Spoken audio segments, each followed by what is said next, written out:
Vamos falar um pouco sobre o cultivo da sapatinho.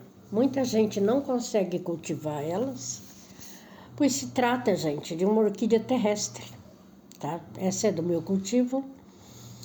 Então, que substrato que eu uso para cultivar sapatinho? É terra vegetal, casca de pinos e pedra brita. Mistura tudo e planta sapatinho, tá?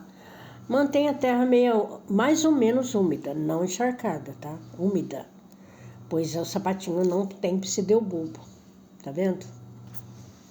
Essa sapatinho minha já tá com mais ou menos uns 10 leques, tá? Eu vou replantar ela, vou dividir a toceira e replantar. Não sei por que ela só deu uma flor. Adubação: NPK 10-10-10 ou 20-20-20, uma colherinha de café por litro d'água, adubo a cada 15 dias, tá?